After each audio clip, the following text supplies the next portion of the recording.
The first contemporary global financial crisis unfolded in the autumn of 1987 on a day known infamously as Black Monday. A chain reaction of market distress sent global stock exchanges plummeting in a matter of hours. In the United States, the Dow Jones Industrial Average (DJIA) dropped 22.6% in a single trading session, a loss that remains the largest one-day stock market decline in history. At the time, it also marked the sharpest market downturn in the United States since the Greatest Depression or the Great Depression. The Black Monday events served to underscore the concept of globalization, which was still quite new at that time, by demonstrating the unprecedented extent to which financial markets worldwide had become intertwined and technologically interconnected. Black Monday led to a number of noteworthy reforms, including exchanges developing provisions to pause trading temporarily in the event of rapid market sell-offs. In addition, the Federal Reserve's response set a precedent for the central bank's use of liquidity to stem financial crises. Events leading up to a crash. Stock market raced upward during the first half of 1987. By late August, the Dow Jones Industrial Average had gained 44% in a matter of 7 months, stoking concerns of an asset bubble. In mid October, the storm cloud of news reports undermined investors' confidence and led to additional volatility in market. The federal government disclosed a larger than expected trade deficit and dollar fell in value. The market began to unravel, foreshadowing the record losses that would develop a week later. Beginning on October 14th, a number of markets began incurring large daily losses.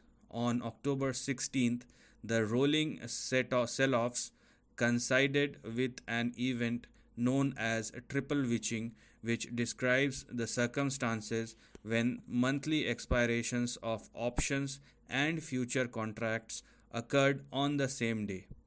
By the end of trading day on October 16th, which was a Friday, the DJIA or Dow Jones Industrial Average had lost 4.6%. The weekend trading break offered only a brief reprieve.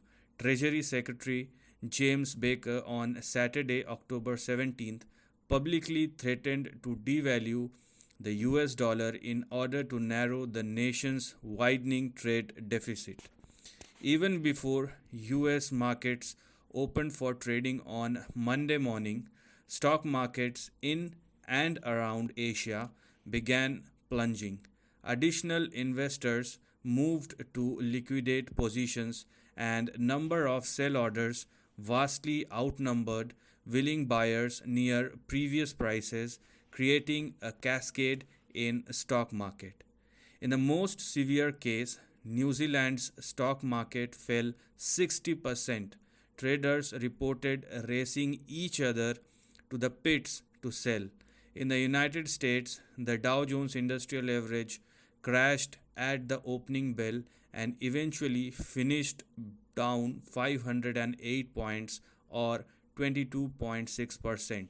There is so much psychological togetherness that seems to have worked both on upside and on the downside.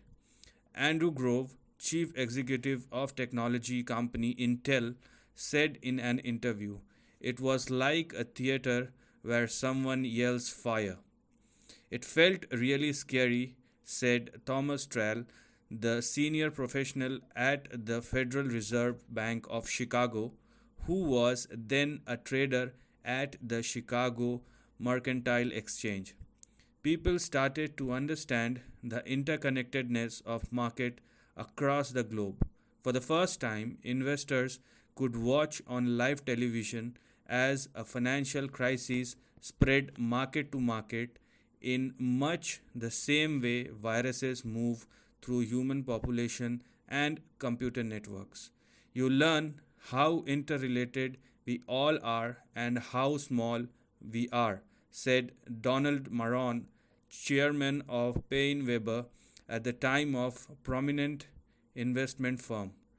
Nowhere is that exemplified more than people staying up all night to watch the Japanese market to get a feeling for what might happen in the next session of the New York market. What caused Black Monday? In the aftermath of Black Monday events, regulators and economists identified a handful of likely causes. In the preceding years, international investors had become increasingly active in US market, accounting for some of the rapid pre-crisis appreciation in stock prices. In addition, a new product from US investment firms known as portfolio insurance had become very popular. It included extensive use of options and derivatives and accelerated the crash pace as initial losses led to further round of selling. A number of structural flaws in the market exacerbated the Black Monday losses. In the years that followed, regulators would address these structural flaws with reforms. At the time of crisis, stock, option, and futures market used different timelines for clearing and settlements of traders, creating the potential of negative trading account balances and, by extension, forced liquidations. Additionally, security exchanges have been powerless to intervene in the face of large volume selling and rapid market declines. After Black Monday, regulators overhauled trade clearing protocols to bring uniformity to all prominent market products. They also developed new rules known as circuit breakers, allowing exchanges to halt trading temporarily in instances of exceptionally large price declines. For example, under current rules, the New York Stock Exchange will temporarily halt trading when the S&P 500 stock indices declines 7%, 13%, and 20% in order to provide investors the ability to make informed choices during periods of high market volatility. In the wake of Black Monday episode, risk managers also recalibrated the way they valued options. The Fed's response. In the statement on October 20th, 1987, Fed Chairman Alan Greenspan said, "The Federal Reserve, consistent with its responsibilities as the nation's central bank, affirmed today its readiness to serve as a source of liquidity to support the economic and financial system." Behind the scenes, the Fed encouraged banks to continue to lend on their usual terms. Ben Bernanke, writing in 1990, noted that making these loans must have been a money-losing strategy from the point of view of the banks. Otherwise, Fed persuasion would not have been needed. But lending was a good strategy for the preservation of the system as a whole. According to Bernanke, the 10 largest New York banks nearly doubled their lending to securities firms during the week of October 19th, even though discount window borrowings did not themselves increase. Some experts argue the Fed's response to Black Monday ushered in a new era of investor confidence in the central bank's ability to calm severe market downturns.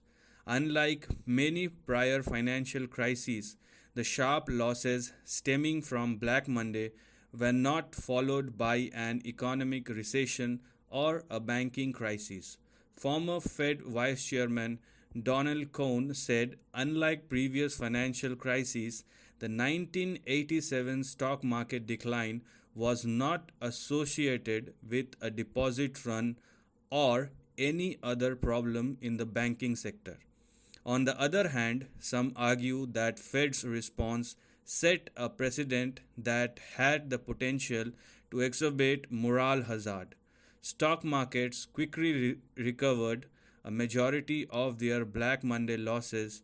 In just two trading sessions, the Dow Jones gained back 288 points or 57% of the Black Monday downturn. Less than 2 years later, the US stock market surpassed their previous crash highs.